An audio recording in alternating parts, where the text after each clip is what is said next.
bénisse. Alors nous sommes toujours sur notre message, nous sommes les ministères.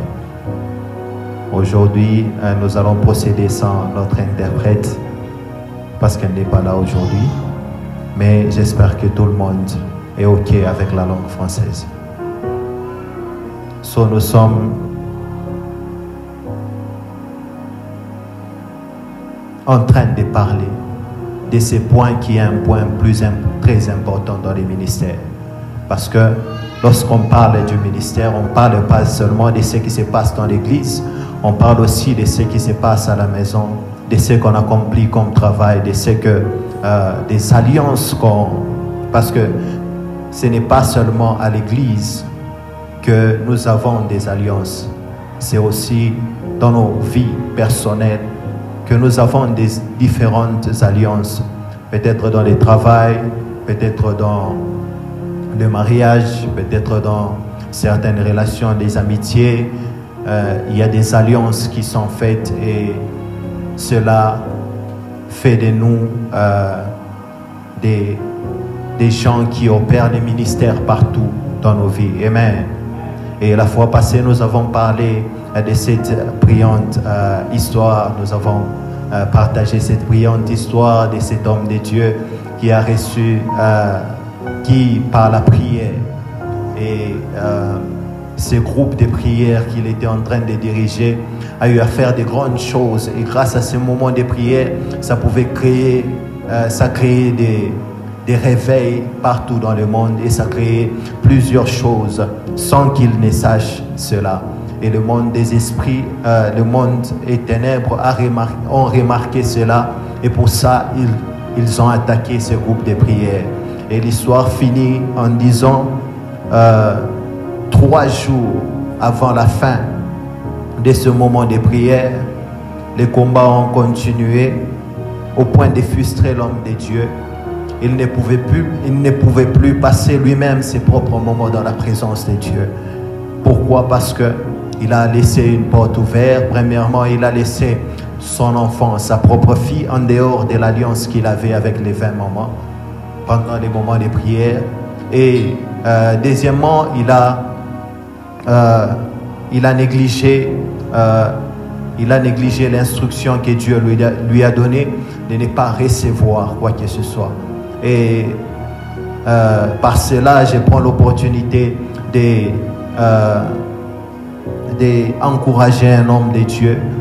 Dieu, lorsqu'il te donne un plan, lorsque Dieu te donne un plan, ça veut dire qu'il a un moyen ou bien il a une provision pour toi, pour soutenir ce que tu fais. C'est toujours la fin qui détermine le moyen. Ne laisse pas que ce que tu es en train d'entreprendre puisse être brisé à cause de ce qui se présente sur ta route. Parce que ce qui t'attend à la fin, c'est une très grande gloire. Parce qu'à la fin de ces 90 jours de prière, imaginez-vous, le monde et ténèbres ne pouvaient pas opérer pendant 70 jours. 70 ans, pas 70 jours, pas 70 mois, mais 70 ans. Et c'est la journée avant le dernier jour. Comme aujourd'hui et demain, c'est le 90e jour. Ils ont brisé cette alliance et ils n'ont pas fini les 90 jours. Pourquoi? Parce que l'homme de Dieu a ouvert des portes et le groupe de prière aussi a reçu des coups et ils n'ont pas pu supporter cela. Pourquoi? Parce qu'ils n'ont pas été enseignés aussi. Pas seulement été enseignés, mais ils n'ont pas été assez forts pour tenir dans ces circonstances-là. Et aujourd'hui, nous sommes toujours en train de parler sur nous sommes les ministères et nous allons continuer avec le même message. Nous allons lire, nous sommes dans les livres des Galates. Mais avant de lire, j'aimerais que vous puissiez m'aider à honorer cette femme qui fait la personne que vous voyez devant vous, cette femme qui fournit beaucoup d'efforts chaque jour pour que je sois ce que je suis et pour que je donne les messages que je donne tels que je les donne. Vous pouvez vous pouvez la voir et la négliger, mais il y a beaucoup de choses qui se passent dans les secrets, beaucoup de choses que je ne peux vous dire qu'elle fait pour ma vie et pour moi-même, et même pour les messages que je donne ici. C'est grâce à elle que tout se tient tel que ça se tient. Et je glorifie l'Éternel pour cette grâce qu'il m'a accordée de vous avoir, maman. Et j'ai béni vraiment votre présence. J'ai béni l'Éternel pour votre présence dans ma vie et pour tout ce que Dieu apporte dans ma vie en travers vous. Amen, amen. Nous sommes dans les livres des Galates, chapitre 5. Est-ce que nous pouvons nous lever pour honorer la parole de Dieu? Nous sommes dans les livres des Galates, chapitre 5, à partir du verset 13 au verset 14. Galates, chapitre 5, le verset 13. La Bible dit: Frères, vous avez été appelés à la liberté. Seulement, ne faites pas de cette liberté un prétexte de vivre selon la chair, mais rendez-vous par la charité serviteurs les uns des autres. Le verset 14. Car toute la loi est accomplie dans une seule parole, Amen. Dans celle-ci, tu aimeras ton prochain comme toi-même. Amen. Amen. Amen. Amen. Nous pouvons nous asseoir.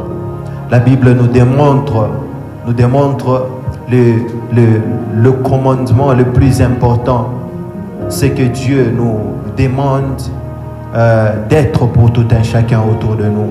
Vous savez, c'est toujours un privilège d'avoir des instructions pour savoir comment marcher, comment se comporter ou bien comment agir, parce que nous ne sommes pas nés naturellement avec tout ce que nous faisons, mais c'est au fur et à mesure avec le temps que nous apprenons, que nous accueillons cette connaissance. Nous ne sommes pas nés avec la connaissance de savoir bien marcher, mais comme les princes, ils apprennent à marcher, ils apprennent à faire toutes choses qui se passent dans le palais royal. Amen. Parce que tout le monde, la manière dont tout le monde se comporte, ce n'est pas la même manière que les princes se comportent. Pourquoi? Parce qu'ils ont eu à apprendre, ils se sont ouverts à ces moments d'apprentissage et ça les a permis à connaître tout ce qu'ils ont appris.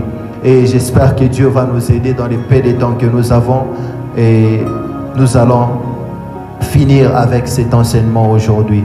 Alors, premièrement, j'aimerais que nous puissions, pour ceux qui écrivent, j'aimerais que nous puissions parler de la liberté. Pourquoi la liberté? C'est un point qui est mentionné dans les versets que nous avons lus. La liberté. Pourquoi la liberté? Comment acquérir la liberté? Parce que nous disons souvent, ou bien nous nous fixons souvent des images, soi-disant, si je reçois ceci dans ma vie, ça va me permettre à faire ceci, à faire cela. Mais il y a certaines dimensions de la vie que nous devons comprendre ou reconnaître que la liberté ne peut venir que de l'Éternel. Amen. Et lorsque nous servons, lorsque nous sommes les ministères que nous sommes, parce que les ministères, ce n'est pas ce qui se passe dans cette maison, mais les ministères, c'est le fardeau que nous portons tout un chacun. Les fardeaux que nous avons tout un chacun. C'est le fait que nous agissons, la manière que nous nous comportons envers les autres, les actions que nous faisons dans les vies des gens qui sont autour de nous, qui déterminent le ministère que nous sommes. Amen. Et c'est ça même le sujet de ces messages, c'est ça même le but de ces messages, de nous démontrer combien est-ce que nous ne devons pas, nous ne devons pas garder cette image de s'attendre toujours à ce que les environnements où nous sommes, ou bien les gens avec qui nous sommes, nous offrent des services, mais savoir que nous sommes aussi un sujet de service. Nous pouvons aussi offrir un service qui peut être agréable à l'Éternel. Amen. Amen. Est-ce que nous sommes bénis ce matin? Est-ce que nous sentons la présence de Dieu en ces lieux? Aïe, aïe, aïe, aïe. Dieu est vraiment grand. Vous savez, il y a certains moments que vous pouvez penser que Dieu ne fait rien dans vos vies, ou bien Dieu ne fait rien dans votre vie, mais c'est Dieu parle aussi dans les silences. Dieu agit aussi dans les silences. Comme je l'avais mentionné dans l'histoire que nous avons partagée, et que lorsque ces groupes de 20 étaient en train de prier, et les pasteurs, ils ne savaient pas, ils n'avaient aucune idée de l'impact que la prière qu'ils faisaient avait sur le monde entier. Parce que c'est grâce à ces prières-là que les hommes de Dieu qui s'est découragé, les hommes de Dieu qui ont fermé des ministères à cause des attaques, à cause des combats, à cause des choses que le monde des esprits, le monde de la sorcellerie les ont fait subir, qu'ils ont lâché le coup. Mais grâce à ces prières, c'est pour ça que lorsque vous êtes vous êtes en train de traverser un moment de calme, vous n'entendez rien de l'Éternel. Vous vous demandez qu'est-ce qui se passe réellement. Est-ce que Dieu existe dans ma vie? Ou bien est-ce que Dieu fait quelque chose dans ma vie? Et c'est dans ce genre de moments que Dieu est en train de façonner quelque chose, que Dieu est en train de donner une forme nouvelle à votre vie, que Dieu est en train de préparer quelque chose qui va vous emmener dans ce qu'il veut que vous puissiez être. Et dans ce genre de moments que Dieu est en train de façonner quelque chose qui va vous introduire dans cette saison que Dieu est en train de préparer pour vous. Est-ce que vous êtes là avec moi? Est-ce que vous pouvez honorer l'Esprit de Dieu qui est en train d'errer en ces lieux? Alléluia. Alléluia. Est-ce que nous pouvons lire dans les livres de Deutéronome chapitre 30, le verset 19. Pourquoi la liberté? La liberté. Deutéronome chapitre 30, le verset 19. La Bible dit: j'en prends aujourd'hui à témoin contre vous le ciel et la terre. J'ai mis devant toi la vie et la mort, la bénédiction et la malédiction. Choisis la vie afin que tu vives, toi et ta postérité. Alléluia. Amen. Ce que j'aimerais que nous puissions comprendre sur ce point, c'est que Dieu nous donne toujours la liberté. Dieu nous laisse toujours le choix. Dieu, dans sa grandeur, malgré qu'il sait qu'il est celui qui a la capacité de faire toutes choses, il a la capacité d'accomplir toutes choses dans nos vies. Il a la capacité de toucher tous les points de nos vies et les choses changent dans nos vies. Mais en fin de compte, Dieu finit par nous donner un choix. Il finit par nous donner un choix. Pourquoi? Parce qu'il ne veut pas nous forcer à nous retrouver dans des choses que nous ne voulons pas. Amen. Ce que j'aime avec Dieu, c'est que ces choix qu'il nous donne, après nous avoir donné les choix, il nous montre ce qui est bien pour nous. Mais contrairement à Satan, lui, ce qu'il fait, ce qu'il a fait avec Ève, il a montré la bonne chose, mais il n'a pas expliqué. Il n'a pas essayé de faire comprendre que chaque chose a un bon moment pour les choses, pour cette chose-là. Chaque chose a un bon moment pour être accomplie, je vous l'ai dit. Parce que lorsque nous ne sommes pas patients, nous pouvons nous retrouver à exposer les choses que Dieu, que nous sommes en pleine formation, que nous sommes en train d'apprendre encore plus sur ces choses, et nous finissons par les exposer, et ces choses nous détruisent. Et c'est ce qui a fait à ce que Adam et Ève ont été refoulés du jardin. Pourquoi? Parce qu'ils n'ont pas été obéissants et ils n'ont pas attendu le bon moment. Parce que lorsque Dieu était en train de les préparer, il savait qu'il y avait un jour.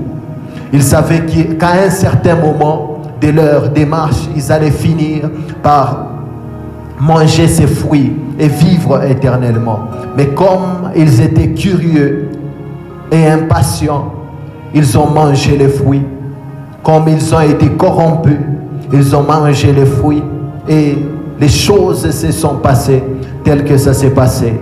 La liberté donne le choix. Et Dieu te donne le choix. Toi, ministère, tu reçois le choix. Quelle est la mission que Dieu t'a donnée? Quelle est la mission que Dieu t'a donnée? Parce que Dieu ne te donne pas seulement une mission et t'impose la manière dont tu dois opérer dans cette mission.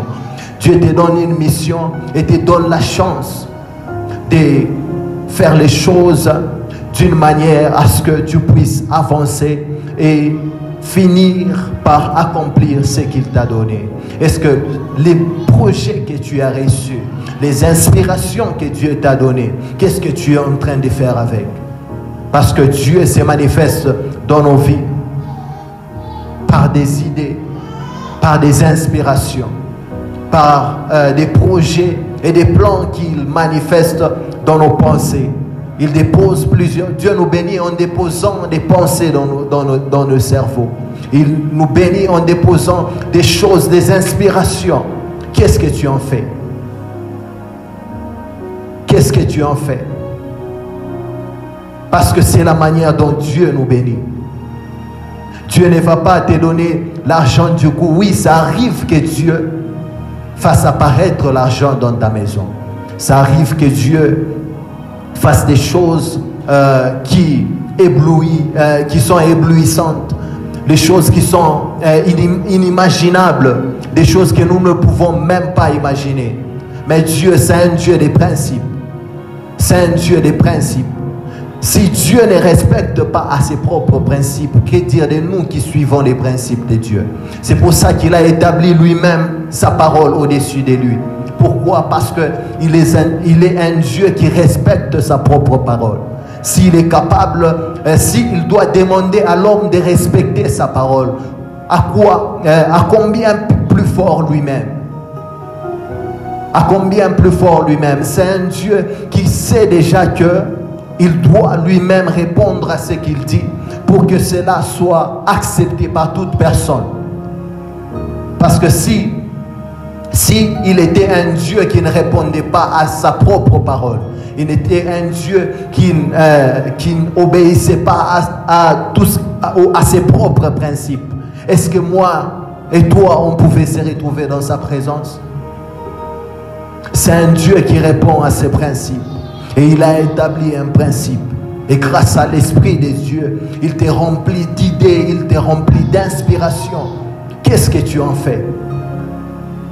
Est-ce que tu as déjà pris le temps de méditer sur tous ces talents et ces grâces que Dieu a déposés dans ta vie? Tu as déjà pris un temps pour réfléchir sur cette liberté que Dieu t'a donnée? Tu es un ministère. Et comment es-tu en train d'opérer dans ta vie? Comment est-ce que les choses sont en train de se passer dans ta vie? Parce que tu es l'œuvre, tu es une œuvre de, tu es une œuvre de Dieu. Merci maman.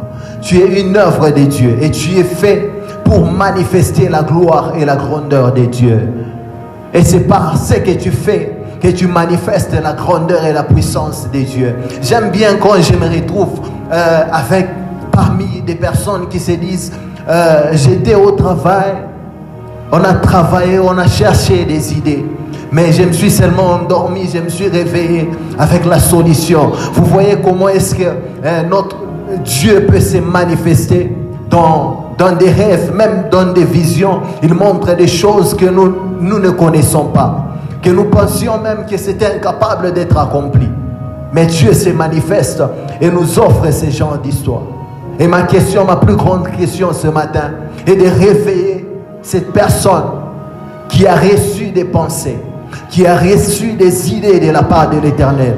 Est-ce que tu peux élever ta voix pour quelques secondes et dire à l'Éternel: Éternel, tu es celui qui m'a parlé, tu es celui qui a parlé à mon cœur. Réveille, oh Dieu Tout-Puissant, toutes ces choses que tu as déposées en moi, toutes ces inspirations que tu m'as données, toutes ces idées que tu m'as données. Seigneur, ramène toutes ces choses vers moi, pourvu que même si je les ai oubliées, qu'aujourd'hui, que je puisse me rappeler de cela. Est-ce que tu peux élever ta voix? Élève ta voix et dis à l'Éternel: oh Dieu Tout-Puissant, ô Père éternel, le maître de toute inspiration, le maître de toute pensée, le maître de toute chose. Seigneur, j'écris à toi, j'implore ta faveur. Éternel, c'est vrai que tu m'as inspiré, mais je n'ai pas pu, oh Dieu Tout-Puissant, garder ces choses et marcher avec pour les révéler, oh Dieu Tout-Puissant, à ton peuple. En ce moment, j'ai prié que tu révèles cela, que tu me ramènes, Seigneur Dieu Tout-Puissant, à ce moment d'inspiration,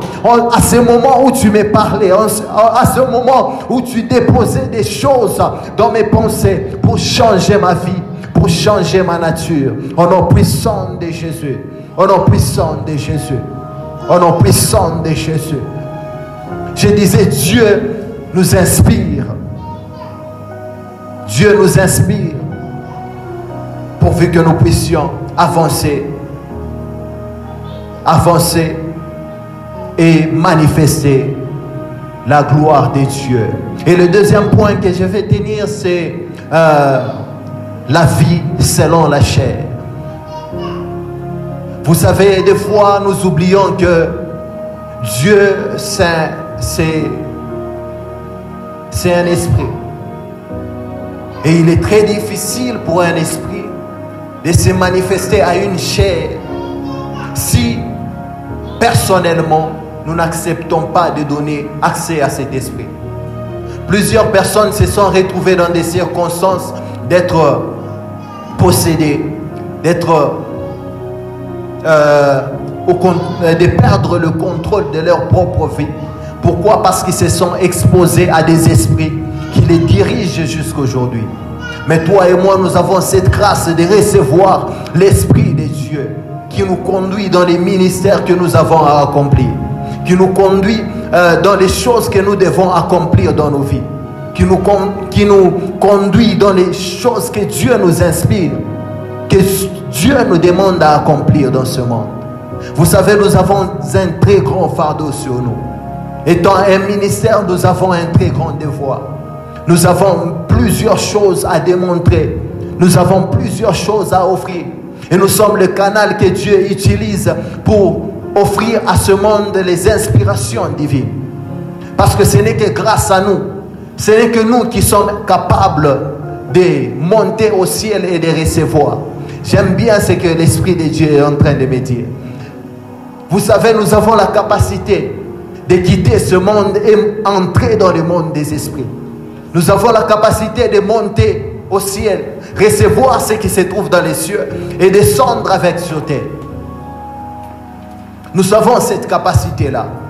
Parce que Dieu, par sa grâce, par sa faveur, il a payé les prix qu'il faut pourvu que nous puissions avoir accès à ces lieux qui est très saints, à ces lieux que nous ne pouvons pas, que nous n'avions pas accès auparavant.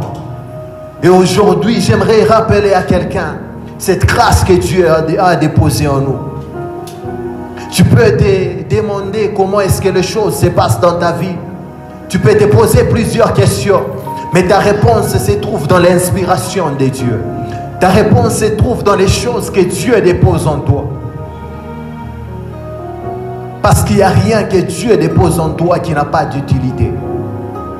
C'est un Dieu qui connaît la fin d'une chose avant le commencement. Au commencement plutôt. Et s'il connaît la fin, donc il t'offre une chose, sachant comment est-ce que tu vas finir avec cette chose. Il t'offre une chose, sachant à quel point cette chose est utile pour toi. Parce que Dieu se base souvent sur les histoires utiles que les histoires dont nous pensons que nous en avons besoin. Comme l'homme le dit toujours, j'ai envie. J'ai envie. Et les envies souvent font partie des choses que les diables utilisent aussi. Parce que lorsque tu as envie, le diable ne peut jamais t'offrir ce que tu ne veux pas. Parce que s'il t'offre ce que tu ne veux pas, il sait que tu vas refuser parce que tu ne veux pas de ça. Mais lorsque tu as envie de quelque chose, il peut déposer en toi des désirs qui sont au-delà de l'imagination et tu te retrouves à faire des choses que tu ne pensais pas pouvoir faire un jour. Il peut déposer en toi des désirs et te pousse à te retrouver dans des circonstances où tu ne pensais pas te retrouver dans ta vie. Juste parce que tu as laissé la chair prendre les dessus. par les désirs de la chair, qui se trouvent dans les livres de Galates chapitre 5. Je ne vais pas mentionner tout cela, mais nous savons déjà. Et en nous, il y a déjà cet esprit-là. Il y a cet esprit-là de Dieu qui nous rappelle toujours ce qui est de Dieu, qui nous rappelle toujours ce qui nous rapproche de Dieu et ce qui nous éloigne de lui. Et lorsque nous éloignons des désirs, des envies, parce que de nos jours, il y a même certaines personnes qui ont l'audace de corriger la Bible juste à cause des envies. Et ma prière est que nous ne puissions pas nous retrouver dans ce genre de circonstances. Parce que la Bible, si elle a été placée au-dessus de Dieu, cela veut dire qu'elle a une puissance qui est au-delà de nos envies. Et si nous nous laissons conduire par nos envies, nous avons une grande probabilité de tomber dans les pièges de l'ennemi. Parce que c'est ça même l'instrument de l'ennemi. Et c'est à cause de cela que l'ennemi atteint plusieurs personnes. Et l'ennemi conduit plusieurs personnes en erreur. Et ma prière est que l'Esprit de Dieu protège tout un chacun en ses lieux. Que sa main puissante nous préserve tous en ses lieux. Que sa grâce et sa faveur nous accompagnent dans les ministères que nous avons à accomplir. Parce que nous portons ces fardeaux-là. Ces fardeaux que Dieu attend à ce que ça soit révélé à ce monde. Le monde attend avec ardent désir ce que Dieu a déposé en nous. Et c'est de notre ventre qui va sortir ces rivières d'eau vive qui vont bénir cette nation, qui vont bénir des nations. Et ma prière est que par la grâce et la puissance de Dieu et l'assistance de l'Esprit de Dieu, que le sang qui a coulé à Golgotha puisse nous préserver et préserver les ministères que l'Éternel a déposés sur nous. Au nom puissant de Jésus. Au nom puissant de Jésus. Et le troisième point que j'aimerais que nous puissions tenir, c'est sur la loi. Et ça sera notre dernier point pour aujourd'hui à cause du temps. Malgré qu'il y a beaucoup à dire, nous avons la journée de demain pour clôturer. La loi.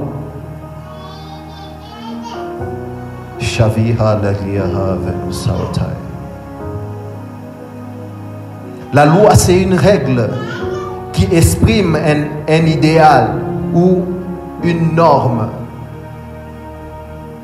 Une règle qui exprime. Est-ce que nous pouvons prendre nos Bibles dans les livres de Romains chapitre 7 à partir du verset 12. Romains chapitre 7 verset 12.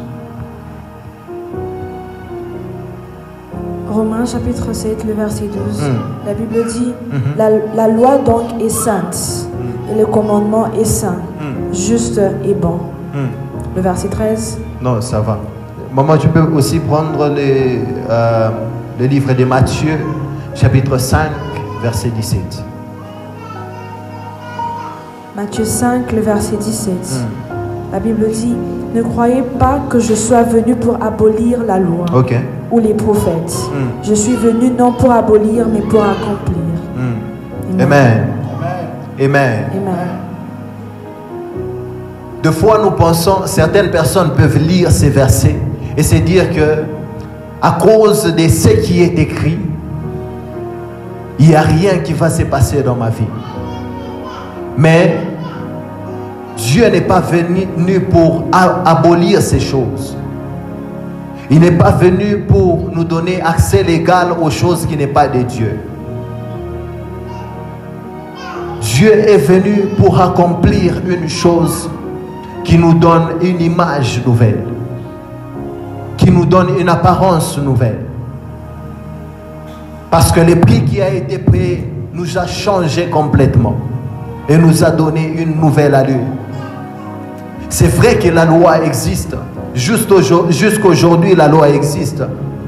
Sinon, on allait avoir le droit de faire tout ce qu'on veut et tel qu'on le veut. Mais l'exception qui a été faite, c'est le fait que cette loi a été accomplie par celui qui nous a représentés. Et c'est pour ça que le jour final, nous allons nous retrouver directement à côté du Père. Pourquoi? Parce qu'il y a une loi qui a été accomplie. Il y a quelque chose que Dieu a accompli. Pensez-vous que Dieu manquait à faire lorsque le monde allait en envers? Pensez-vous que Dieu n'a pas d'autre chose à faire? Ou bien n'a pas d'autres créations qui peuvent l'adorer? Pensez-vous que Dieu n'a pas d'autre création qu'il peut établir? Ou bien il n'est pas capable, de la même manière qu'il a créé cette terre, créer une autre terre et y mettre d'autres créations qui vont l'adorer? Mais par sa miséricorde, il a accepté de se rabaisser. Il a accepté de prendre notre place. Comme je l'ai dit la semaine passée, de prendre notre place pour que nous puissions être soumis à la loi du tremplin, pour que nous puissions être lancés à son niveau. Parce que ce n'est pas seulement à cause de c'est seulement à cause de sa miséricorde que nous avons tout ce que nous avons.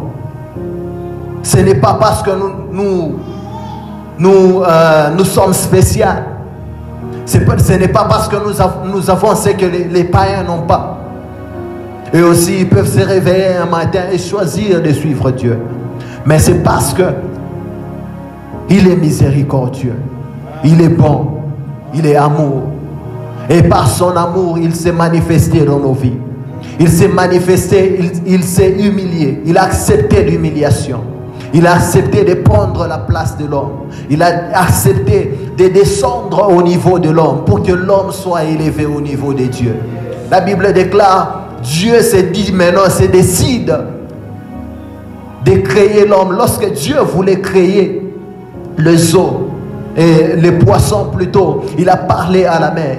Lorsque Dieu voulait créer les animaux, il a parlé à la nature.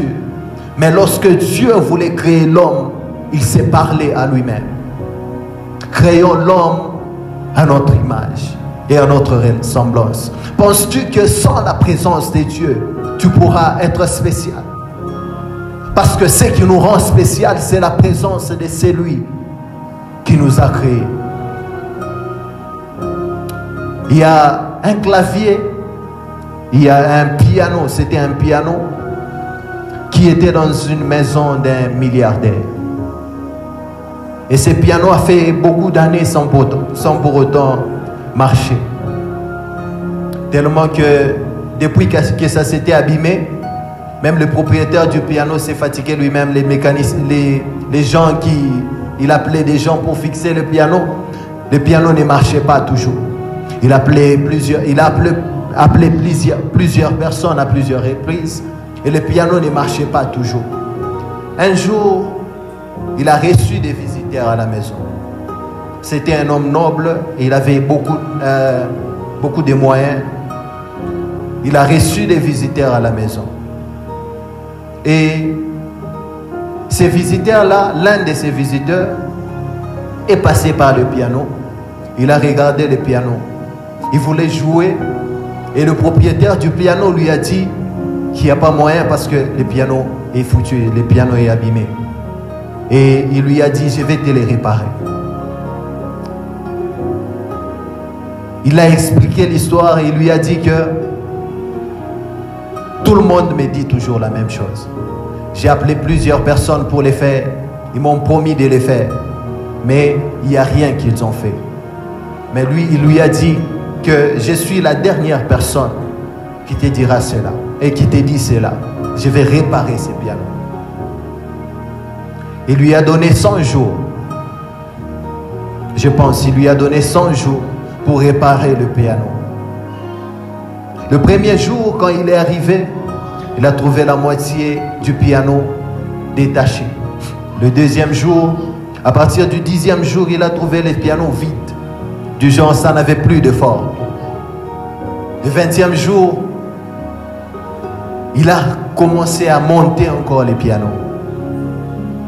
Le 30e jour, il y avait quand même quelque chose qui s'est voyé, qui s'est manifesté. On pouvait voir que c'est un piano qu'on est en train de monter. Le 40e jour, le 50e jour, le 60e jour, le 70e jour, on pouvait voir le piano, mais il y avait certaines choses qui manquaient. Le dernier jour, le 100e jour, l'homme était dans sa chambre. Il a entendu ces jolis, ces sons merveilleux qui a vraiment touché à son cœur. Et il est sorti pour voir qu'est-ce qui s'est passé. Enfin, son piano jouait. Et il s'est dit, comment tu as fait? Il s'est dit, comment tu as fait? Parce que plusieurs personnes ont essayé. Plusieurs personnes sont passées par là. Mais tu n'as pas pu. Mais tu as pu faire ce que plusieurs n'ont pas fait. Il lui a montré, il lui a dit de passer derrière le clavier, le piano en question. Il lui a montré le nom de la personne qui a fabriqué le piano. Et il lui a dit, c'est moi. Il lui a même donné sa carte. Il n'y a personne qui connaît la chose fabriquée plus que la personne qui la fabrique. Dieu, ce que Dieu peut faire avec toi est plus que ce qu'un homme peut faire avec toi. Parce que Dieu connaît toutes les substances, tous les produits qu'il a utilisés pour te fabriquer. Dieu connaît toute chose qui a été utilisée pour que tu sois tel que tu es. Il connaît toutes choses et comment est-ce que ça fonctionne. La Bible déclare qu'il connaît même le nombre de tes cheveux. Pourquoi? Parce que c'est lui qui a pris soin de cela. C'est lui qui a fait à ce que nous puissions être dans ce monde. Et c'est lui qui se rassure à ce que nous puissions avoir la vie que nous avons. La vie que nous menons tous les jours. Les choses que nous accomplissons. Certaines choses se passent grâce à lui. Pourquoi? Parce qu'il sait comment manœuvrer les choses. Il sait comment mettre au point les choses pour que tout puisse se passer tel qu'il les désire. La Bible déclare que à la croix de Golgotha, il dit, éloigne de moi cette coupe. Lui-même, il avait le choix. Lui-même, il avait le choix de mettre de côté tout ce que nous recevons maintenant là. Il avait le choix de nous abandonner, mais il a choisi. Il a choisi de payer ses prix. Il a choisi d'accepter l'humiliation, pourvu que nous puissions être ce que nous sommes aujourd'hui. J'aimerais que nous puissions nous lever et nous allons faire une prière. Nous allons faire une prière et puis maman va venir nous bénir. Ah, Jésus, Dieu de gloire, Dieu de bonté. Ivas mehekla oraven, meki akiravari anakla osadish, et tu hadoletla do ferasme. J'aimerais que nous puissions prier. J'aimerais que nous puissions prier. Là, le sujet des prières n'est pas compliqué. J'aimerais que nous puissions demander à Dieu. J'aimerais que nous puissions demander à Dieu de nous aider par son esprit, de ne pas abuser, de la liberté qu'il nous a donnée. Parce que c'est lorsque nous abusons de cette liberté que nous nous retrouvons entre les mains de l'ennemi, que nous nous retrouvons en train de nous soumettre à des choses que l'ennemi, à ce à quoi l'ennemi nous expose. Alors j'aimerais que tu élèves ta voix et que tu dises à Dieu, Éternel, à partir de maintenant, j'implore à ce que ton esprit commence un travail qui va m'aider, qui va me conduire, un travail, oh Dieu puissant, qui va m'aider et me permettre à ne pas abuser de cette liberté que tu m'accordes. Est-ce que tu peux élever ta voix où tu es? Au nom puissant de Jésus. Shavarad lehela uravas.